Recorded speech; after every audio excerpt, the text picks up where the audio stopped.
जोहार झारखंड में हूं संतोष गंगवार। बुलेटिन की शुरुआत करेंगे एक महत्वपूर्ण खबर के साथ। झारखंड विधानसभा में उस वक्त माहौल बेहद गमगीन हो गया।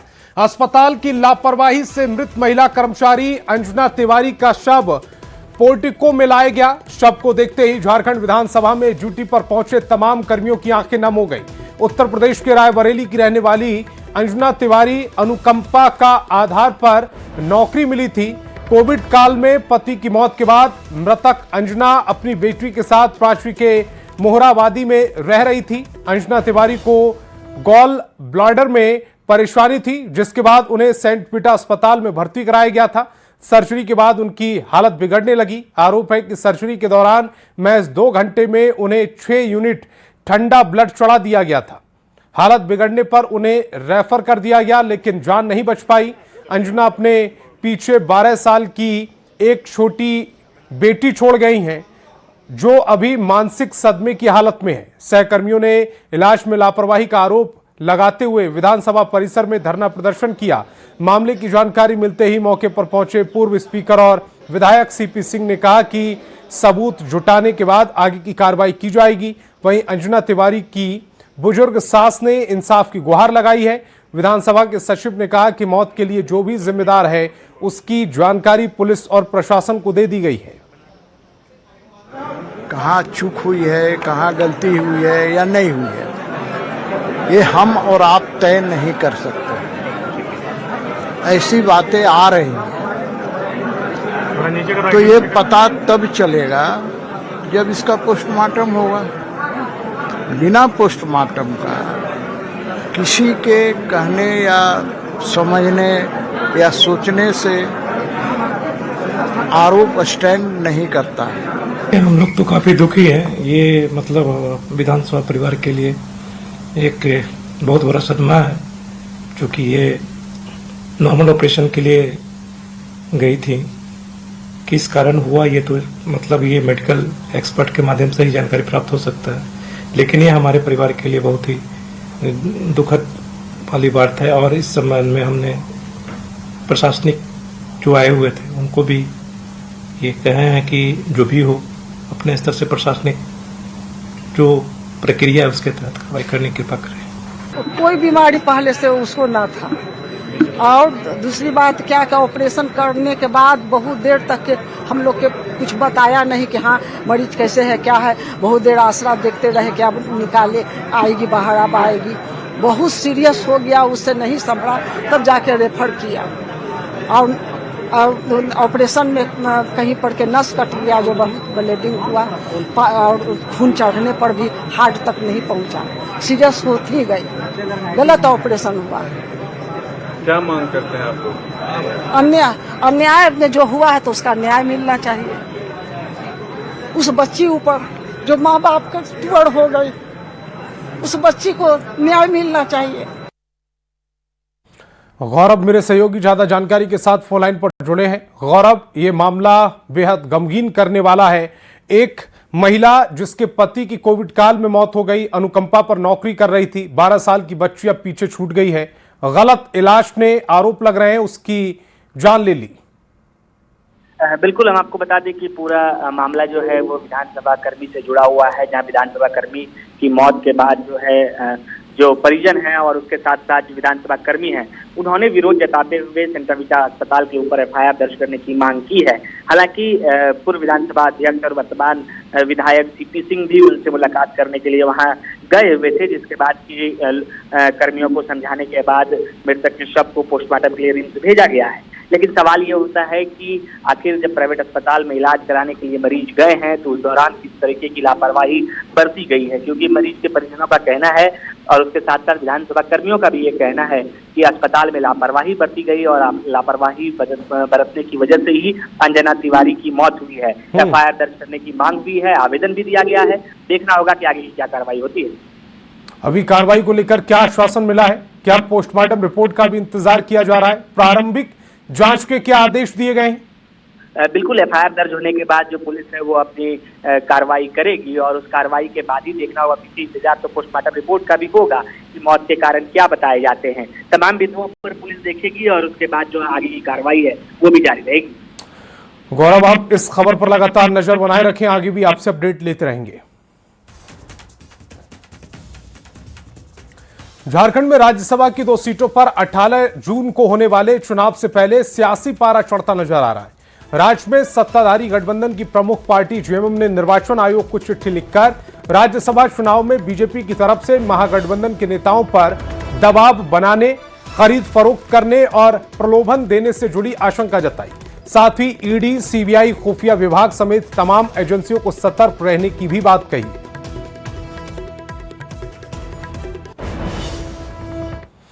जेएमएम के चुनाव आयोग को पत्र लिखे जाने पर सियासत तेज हो गई है।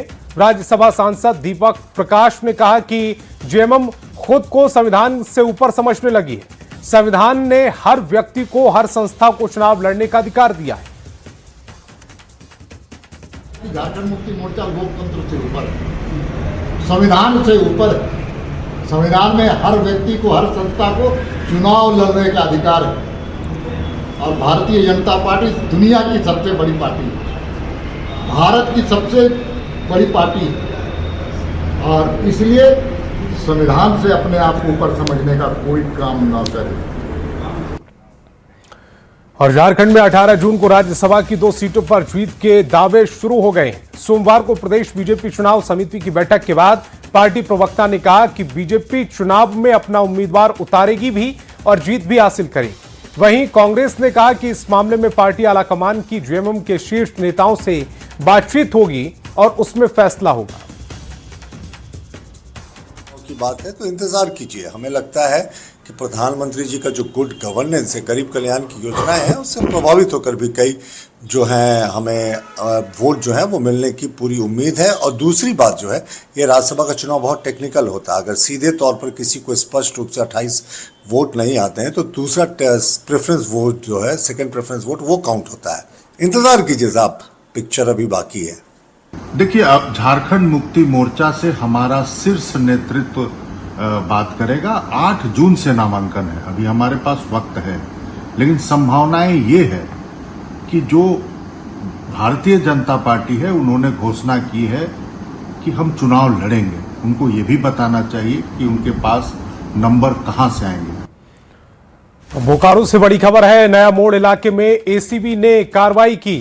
एएसआई अयूब अंसारी को गिरफ्तार किया गया है। रंगे हाथ घूस लेते गिरफ्तार किया गया। बालीडीह थाने में पदस्थापित है एएसआई। आरोपी को राहत देने के लिए रिश्वत मांगी गई थी। केस डायरी को कमजोर करने के लिए भी घूस मांगी गई थी। यह बड़ी खबर इस समय आपकी टेलीविजन स्क्रीन पर।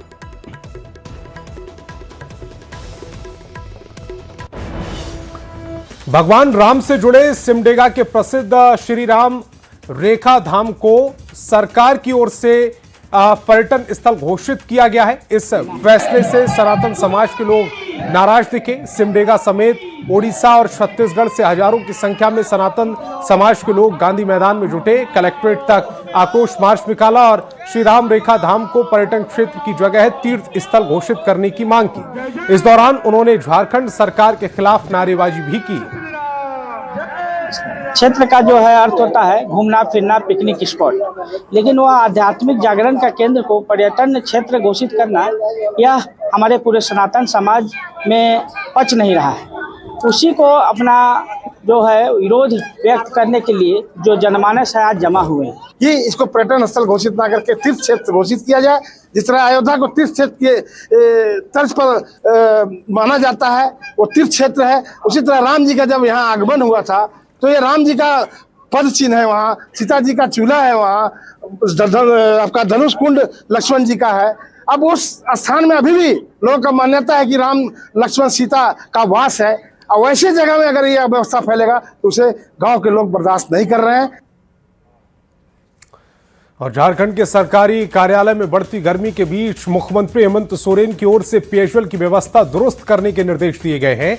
लेकिन इस निर्देश का कितना पालन हो रहा है, इसका रियलिटी चेक के लिए न्यूज 18 की टीम नामकुम प्रखंड कार्यालय पहुंची तो सीएम का निर्देश केवल कागज पर ही दिखा। पेयजल की व्यवस्था दुरुस्त करने के निर्देश का कितना पालन हो रहा है, जब इसकी पड़ताल करने न्यूज 18 की टीम नामकुम पहुंची तो नामकुम के प्रखंड कार्यालय में ग्राउंड फ्लोर पर पानी की कोई व्यवस्था नहीं दिखी।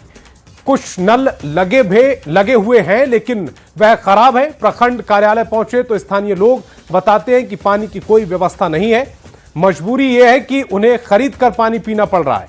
वहीं प्रखंड कार्यालय में पानी की सूचना भी प्रदर्शित नहीं की गई, जिससे लोगों को और परेशानी हो रही है। ऑफिस में ही चल रहे पशुपालन विभाग में भी पानी की कोई व्यवस्था नहीं है। देखिए, हम लोग के लिए तो चूंकि यहाँ पर ब्लॉक में जो चापाकल वगैरह लगा है वहाँ से हम लोग पानी लेकर के आते हैं। तो परेशानी तो बढ़ गई हम लोग। परेशानी तो है ही, परेशानी तो है ही, इसमें तो कोई दो राय नहीं। जी जी, परेशानी तो है। जो वाटर प्यूरिफायर लगा हुआ है ना पीछे, वहाँ से हम लोग पानी लेकर के आते हैं। आप लोगों के कार्यालय को नहीं मिला पानी? नहीं जी, नहीं। करीब 1 बज रहा है दोपहर का और इधर पानी ही ढूंढ रहे थे तो पानी तो नहीं मिल पाया। इधर पीने के लिए नहीं मिल रहा। कहाँ पीजिएगा? खरीदना पड़ेगा, बाहर से खरीद के पियेंगे। मुख्यमंत्री का आदेश है कि पानी रहना चाहिए, मिल रहा है आप लोगों? ये तो हम असुविधा है, ये देखना चाहिए। कुछ दिख नहीं रहा, बहुत देर से पानी ही खोज रहे सर, प्यासे है हम लोग। नहीं मिला अभी तक तो नहीं मिला सर। क्या काम से आए थे? जी जमीन का काम से आए थे। तो नहीं मिल रहा है पानी? जी पानी तो नहीं मिल रहा है अभी। डेली गर्मी डेली नहीं आते हैं सर, जब काम रहता है ब्लॉक का तब आते हैं। इतने गर्मी में कहाँ पीजिएगा पानी? सर अब देखते हैं, बाहर से खरीद के पीना होगा। रामगढ़ में भीषण गर्मी पड़ रही है। शहर का अधिकतम पारा 42 डिग्री तक पहुंच चुका है। ऐसे में डीसी कार्यालय और एसपी कार्यालय समेत कई सरकारी दफ्तरों में पानी पीने की कोई सुविधा नहीं। आसमान से बरसती आग में लोग बाहर प्यासे खड़े हैं। ऐसे में मुख्यमंत्री हेमंत सोरेन के निर्देश के बाद सरकारी कार्यालयों में प्याऊ की व्यवस्था की गई। भीषण गर्मी में लोगों को अब प्यासा नहीं रहना पड़ेगा। के निर्देश के बाद भीषण गर्मी में सरकारी कार्यालयों के पास में आम नागरिकों के लिए प्याऊ की व्यवस्था के लिए दिशा निर्देश दिए गए थे। देख सकते हैं रामगढ़ एसपी कार्यालय के सामने में जिला प्रशासन द्वारा यहाँ पर आम नागरिकों के लिए प्याऊ की व्यवस्था की गई है और डीसी ऑफिस के पास भी इसी तरह का प्याऊ की व्यवस्था है और एसडीओ ऑफिस के पास भी।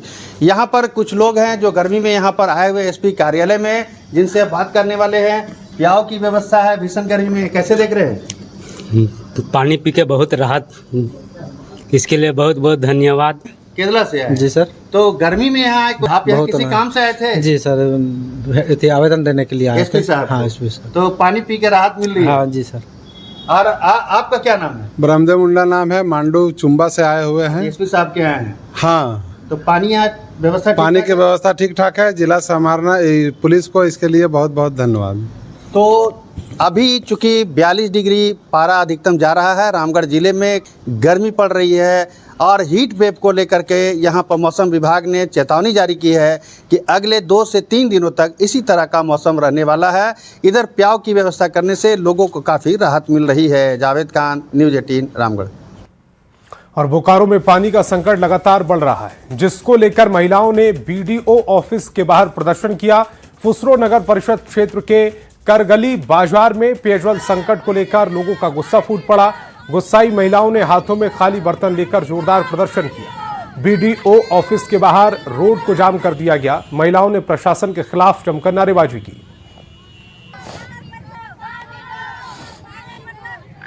पानी एक बूंद नहीं मिल रहा। आखिर गर्मी में महिलाएं जाए तो कहाँ जाए?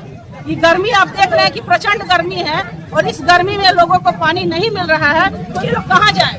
नगर परिषद सब जगह पानी का कनेक्शन किया है, आप टैक्स ले रहे हैं लेकिन पानी नहीं दे रहे हैं, तो कौन पानी देगा? उसी के लिए आज हम लोग 14 नंबर वार्ड की महिलाएं सब यहाँ जहाँ जहाँ पानी नहीं चल रहा है वहाँ के लोग यहाँ पर एकत्रित हुए हैं और सभी का डिमांड है कि हमारा पानी दो। आज अगर पानी नहीं चलेगा तो हम लोग रास्ता जाम करके रखेंगे।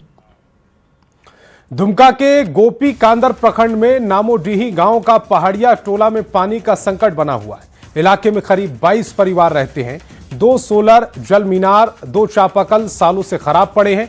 पिछले 2 सालों से सोलर टंकी भी खराब पड़ी है, जो कि 2022 में मुख्यमंत्री हेमंत सोरेन के निर्देश पर लगाई गई थी। इलाके के लोग कुएं के पानी पर निर्भर हैं, जिसका पानी स्वच्छ नहीं है। समस्या है, सोलर टंकी भी खराब हो गया है। 1 किलोमीटर पहाड़ में नीचे करके पानी ले जाना पड़ता है। 2022 में हेमंत सोरेन हेमंत सोरेन के द्वारा सोलर टंकी बनाया गया था, तो उसमें अभी सोलर टंकी खराब पड़ा हुआ है। तो हम लोग का पानी मैंने 1 किलोमीटर दूर से हम लोग मैंने पुराना 1955 साल का कुआं ऐसे से हम लोग पानी ले जाके हम लोग अपना प्यास बुझाते हैं। खबर जामताड़ा से, जहां न्यूज 18 की खबर का एक बार फिर बड़ा असर हुआ। नाला प्रखंड के बड़कुड़ी चक गांव में ग्रामीण गंदा गड्ढे का पानी पीने को मजबूर है, जिसकी खबर न्यूज 18 ने प्रमुखता से दिखाई थी, जिसके बाद जिला प्रशासन सक्रिय हो गया। न्यूज 18 पर खबर प्रसारित होने के बाद डीसी आलोक कुमार ने मामले का संज्ञान लिया और पीएचईडी टीम से जांच करवाई है। जांच में गांव के 6 चापाकलों में 3 चालू मिले, जबकि 2 खराब चापाकलों की मरम्मत कर उन्हें शुरू कर दिया गया है। प्रशासन ने नल जल योजना का कार्य जल्द पूरा करने का आश्वासन दिया। हालांकि ग्रामीणों का कहना है कि चापाकलों से दूषित और आयरन युक्त पानी निकलता है, जिससे वे अब भी गंदा पानी पीने को मजबूर हैं। प्रशासन एकदम एक्टिव है, हमारे जिला स्तर पे कंट्रोल रूम एक्टिव है, हमारे पीएचईडी के एग्जीक्यूटिव इंजीनियर हर समस्या का समाधान करने के लिए हम लोग लगे हुए हैं। उसके लिए हम लोगों ने वहाँ पे जो चापाकल है वो मरम्मती करवा दिया है। इसके अलावा वहाँ जो नल जल योजना के तहत कार्य हो रहा है, उसमें पाइप अभी नहीं लगा था, तो उसका कार्य चालू है, जल्द ही वो कार्य कंप्लीट हो जाएगा। और खबर धनबाद से, जहां लगातार बढ़ती गर्मी और हीट वेव को देखते हुए जिला प्रशासन ने सराहनीय पहल की है, जिससे आम लोगों को राहत मिली। उपायुक्त आदित्य रंजन के निर्देश पर शहर के प्रमुख ट्रैफिक सिग्नलों और बिजली चौराहों पर अस्थायी छायादार शेड लगाए गए हैं। इन शेडों का उद्देश्य ट्रैफिक सिग्नल पर रोकने वाले 2 पहिया वाहन चालकों और राहगीरों को चिलचिलाती धूप से बचाना है। इसके साथ ही शहर में जगह जगह प्याऊ की व्यवस्था की गई है, ताकि लोगों को पीने का ठंडा पानी मिल सके। मतलब ये जो किया गया है ना, पुलिसकर्मी सब अच्छा किया है। बहुत जगह हम देखे वीडियो सरावे में, तो अच्छा लगा। और भी थोड़ा सा अगर डेवलप करे तो और भी ज़्यादा अच्छा रहे। कहीं ना कहीं राहत है धूप से। अभी ऐसा इतना धूप दिया है ना कि बहुत जगह में अगर और कुछ जगह में अगर कर देता तो ज़्यादा अच्छा रहेगा अभी, लेकिन बहुत ज़्यादा राहत है। अभी हम लोग भी यहाँ पर बहुत देर तक खड़े थे, लेकिन अभी यहाँ पर यहीं पर खड़े हैं आपका।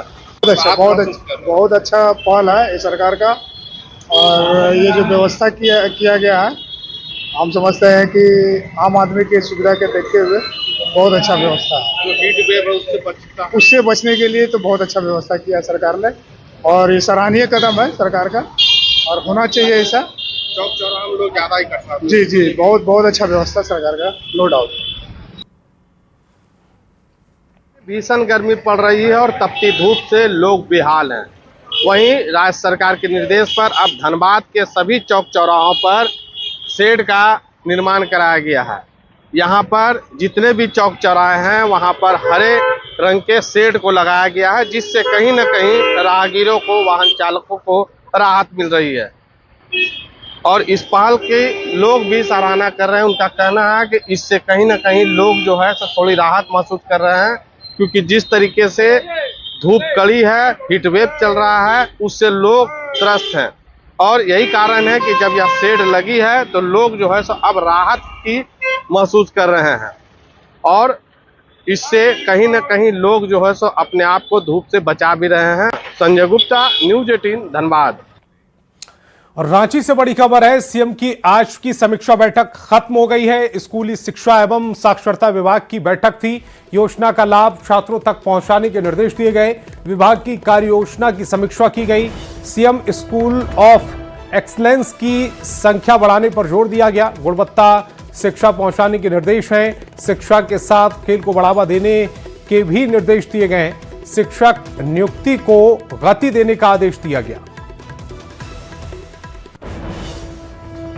और गिरिडीह के जमुआ स्थित नीलकंठ गैस एजेंसी के खिलाफ उपभोक्ताओं का गुस्सा फूट पड़ा। कई दिनों से रसोई गैस नहीं मिलने और कथित अवैध वसूली से नाराज ग्राहकों ने एजेंसी के सामने सड़क जाम कर प्रदर्शन किया है। सुबह से ही बड़ी संख्या में महिलाएं, बुजुर्ग और ग्रामीण एजेंसी कार्यालय के बाहर जुट गए और प्रबंधन के खिलाफ नारेबाजी की। प्रदर्शनकारियों का आरोप है कि पिछले 5 दिनों से उन्हें गैस सिलेंडर के लिए लगातार दौड़ाया जा रहा है। लोगों ने यह भी आरोप लगाया कि KYC अपडेट के नाम पर प्रति ग्राहक 200 रुपए की अवैध वसूली की जा रही है। सूचना मिलते ही प्रशासन और पुलिस मौके पर पहुंची और जांच और उचित कार्रवाई का आश्वासन दिया, जिसके बाद जाम समाप्त करवाया गया। आप लोग बोलिए कितने दिन से घूम रहे हैं? 17 तारीख से घूम रही है। क्या क्या क्या बोला जा रहा है? जा रहे हैं गैस मिलने नहीं कर सब ब्लॉक कर दे रहा सब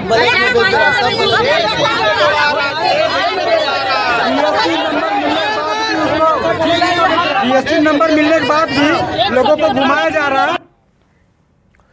खबर धनबाद से, जहां आगामी बकरीद को शांतिपूर्ण और सौहार्दपूर्ण माहौल में संपन्न कराने के लिए पुलिस पूरी तरह से सतर्क नजर आई। इस कड़ी में धनबाद पुलिस केंद्र में मॉक ड्रिल का आयोजन किया गया, जिसमें पुलिस जवानों को भीड़ नियंत्रण, दंगा नियंत्रण और आपात स्थिति से निपटने का प्रशिक्षण दिया गया। मॉक ड्रिल के दौरान कई संवेदनशील परिस्थितियों का अभ्यास कराया गया है। पर्व को लेकर के पुलिस लाइन के परेड ग्राउंड में मॉक ड्रिल का आयोजन किया गया है। मॉक ड्रिल बेसिकली हमारे जो जवान हैं जिनकी ड्यूटी लगी है बकरीद में, उनको ट्रेन करने के लिए होता है कि कैसे किसी भी विधि व्यवस्था की स्थिति में कैसे कंट्रोल किया जाए और किस प्रकार से भीड़ को तितर बितर किया जाए और कैसे लॉ एंड ऑर्डर को सुरक्षित किया जाए। उसके लिए मॉक ड्रिल कराने का आयोजन किया जाता है हमेशा। सिटी एसपी और एसपी रूरल के द्वारा कराया गया है और बकरीद को लेकर के धनबाद पुलिस पूरी तरीके से तैयार है। और राजधानी रांची के मोराबादी में राष्ट्रीय सीनियर एथलेटिक्स फेडरेशन प्रतियोगिता का समापन हो गया। 22 से 25 मई तक चली इस प्रतियोगिता में कई रिकॉर्ड बने और टूटे भी। इस प्रतियोगिता के आधार पर भारतीय एथलेटिक्स टीम का चयन किया जाएगा, जिसमें 14 खिलाड़ियों ने कॉमनवेल्थ गेम के लिए क्वालिफाई किया। अलग अलग राज्यों से लोग प्रतियोगिता को देखने पहुंचे। फुटबॉल स्टेडियम में राष्ट्रीय सीनियर एथलेटिक्स फेडरेशन प्रतियोगिता का समापन हो गया। कल शाम में यहां प्रतियोगिता का समापन हुआ। 22 से 25 मई तक चली इस प्रतियोगिता में समझिए कि 14 एथलीट ने कॉमनवेल्थ गेम्स के लिए क्वालिफाई किया। ये प्रतियोगिता इतनी अहम रही कि कई नेशनल रिकॉर्ड टूटे, कई नेशनल रिकॉर्ड बने, लेकिन सबसे ज़्यादा चर्चा में जो बात रही कि 100 मीटर की दौड़ में जो आपको बता दें कि पंजाब के पटियाला के गुरिंदर वीर सिंह ने जो दौड़ लगाई, नेशनल रिकॉर्ड बनाया और महज 10.9 सेकेंड में उन्होंने ये दौड़ पूरी की। 200 मीटर की बात करें तो अनिमेश कुजूर जो कि उड़ीसा के थे, उन्होंने नेशनल रिकॉर्ड बनाया। ये 22 से 25 मई के बीच तक वास्तव में ये कई नेशनल रिकॉर्ड का गवाह बना। यहाँ पर जो एक रौनक छाई रही और रौनक इस बात की गवाह है कि देश में, दुनिया में जहाँ भी आप कॉमनवेल्थ गेम्स में, अगर आने वाले ओलंपिक में अगर आप भारतीय एथलीट को गोल्ड जीतते हुए देखें, पदक जीतते हुए देखें, तो समझ जाइए उसमें रांची का ही योगदान रहा है, क्योंकि रांची में जो प्रतियोगिता हुई, खिलाड़ियों ने अपने टैलेंट को यहीं साबित किया और यहीं से क्वालिफाई भी किया। संजय कुमार सिन्हा, न्यूज़ 18, रांची। और हजारीबाग के चौपारण प्रखंड की चोरदाहा पंचायत के अहरी नाबाडीही गांव में लोग सड़क की हालत से परेशान हैं। टूटी सड़क से परेशान होकर ग्रामीणों ने सड़क को बनाने का खुद बीड़ा उठाया। ग्रामीणों ने खुद आगे बढ़कर सड़क की मरम्मत करना शुरू कर दिया। ग्रामीणों ने एकजुट होकर मिट्टी, पत्थर और गिट्टी डालकर सड़क को चलने लायक बनाने की कोशिश की। गांव की सड़क से बड़े बड़े गड्ढे हैं। बरसात के दिनों में बच्चों बुजुर्गों को निकलना मुश्किल होता है। बदहाल सड़क की वजह से गांव में एम्बुलेंस भी नहीं आ पाती। हम लोग के आने जाने में बरसात में पानी जम जाता है, जिसमें बच्चा सबसे बाधित होता है, पढ़ने नहीं जा पाते और नहीं जा पाता है। कचरा रोड में एक ठेवना पानी जमता है। इसलिए हमारे ग्राम के लोग, ग्राम सभा के लोग आज निर्णय लिया कि हम लोग चल के अपने से मिट्टी मोरम भर करके कम से आने जाने के लिए बरसात से पहले रोड अपना भर दें। तो इस बुलेटिन में फिलहाल इतना ही। आप देखते रहिए न्यूज़ 18 बिहार झारखंड।